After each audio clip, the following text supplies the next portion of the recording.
Hi, and welcome to this overview of Karl Marx. Today we'll be taking a look at the life, views, work, and legacy of one of the most influential political theorists in history. Let's get started. Before we get into the life of Karl Marx, it's important that we understand some historical context. Marx formed his ideas amid the Industrial Revolution, a time of unprecedented technological advancement. Production increased dramatically with the development of steam-powered machines, and while some profited handsomely from these changes, there was a human cost to this progress.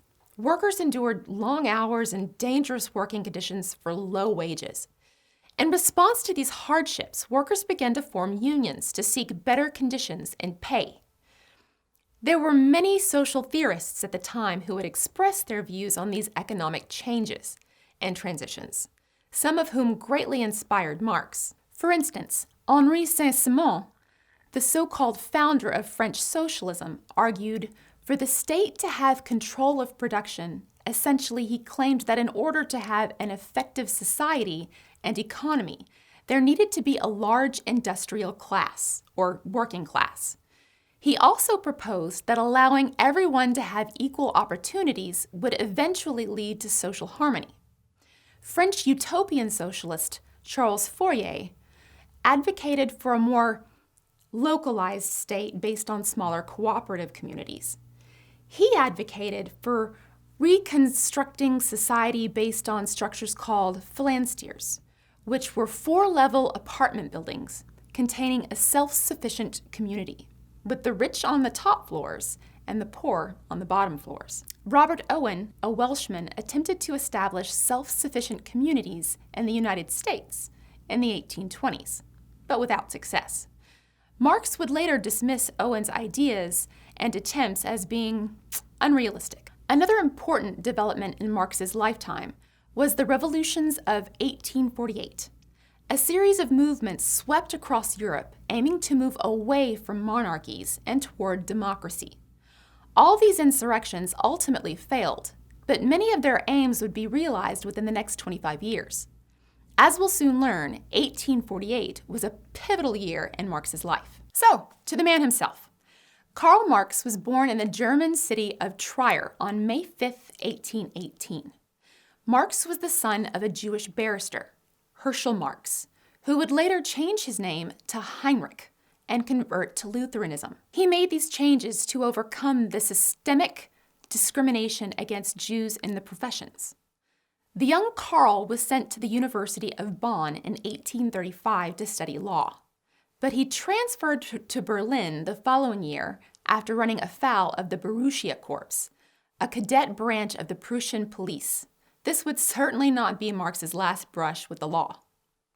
After gaining his doctorate from the University of Jena in 1841, he embarked on a brief and eventful career in journalism in Cologne.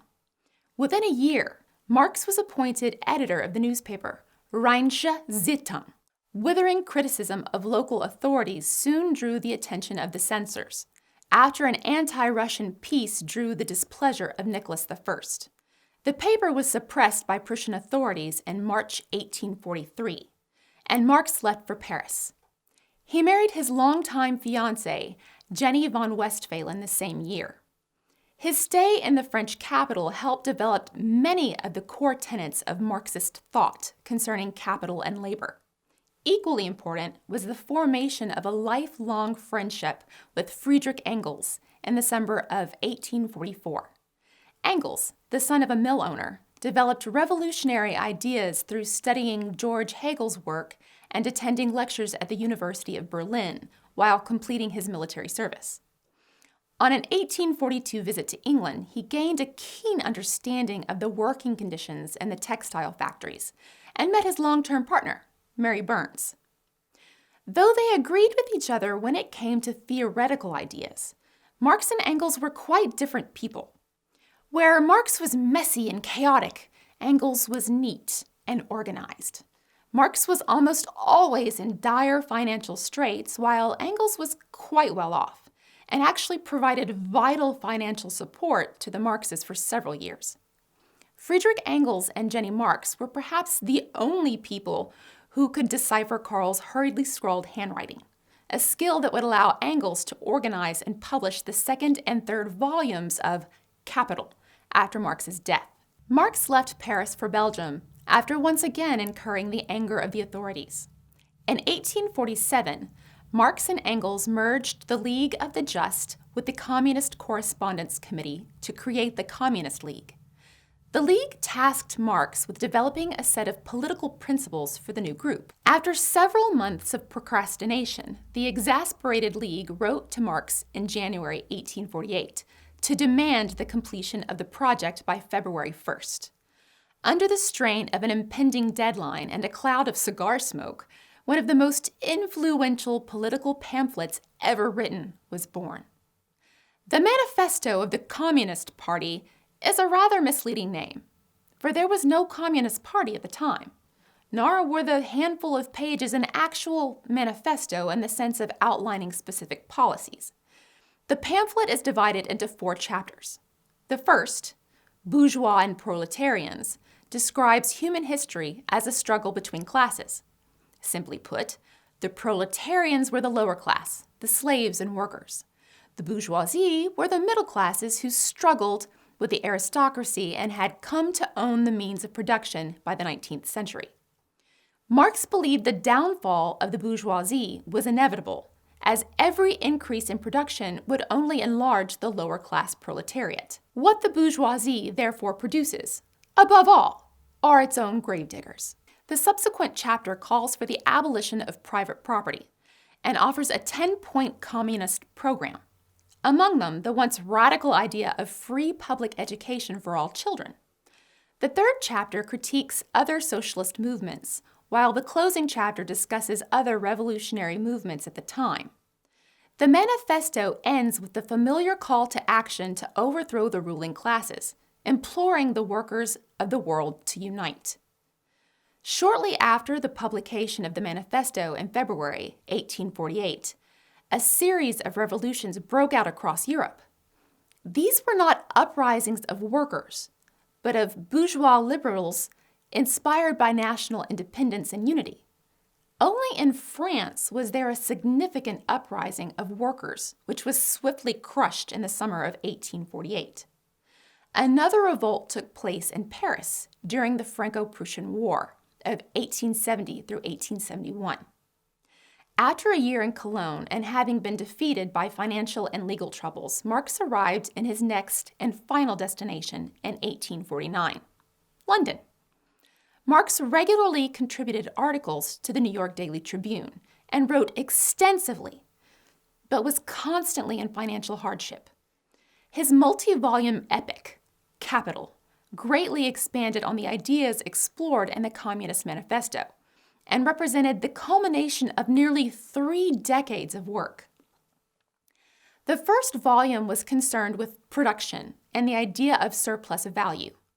Surplus value is the idea that a worker is paid less than the total value of their labor, with the capitalists pocketing the difference.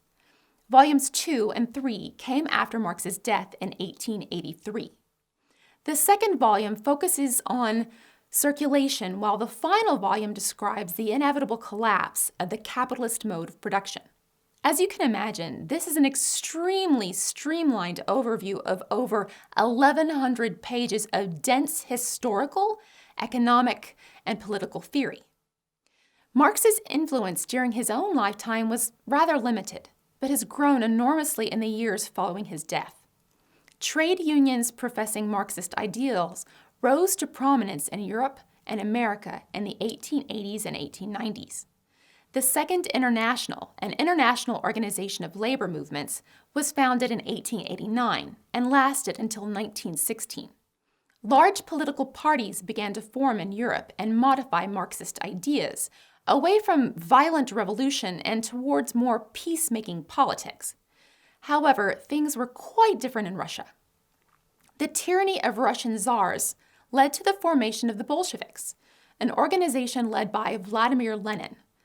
Lenin's adaptation of Marxism to the situation in Russia strayed quite a bit from the source material. The success of the Bolsheviks by 1923 owed more to peasant soldiers organized by a small band of elites, rather than an uprising of workers.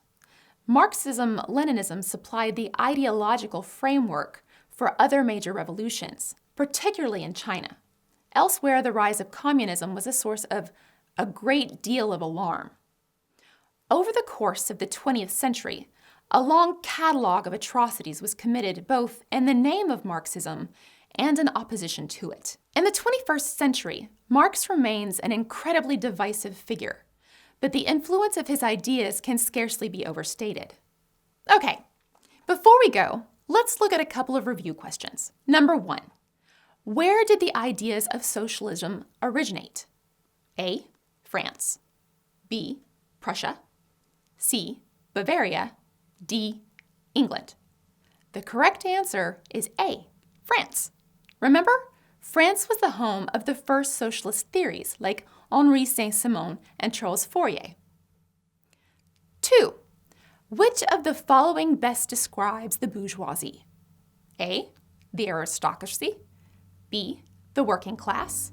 C, the middle class. D, royalty. The correct answer is C, the middle class. I hope this review was helpful. Thanks for watching and happy studying!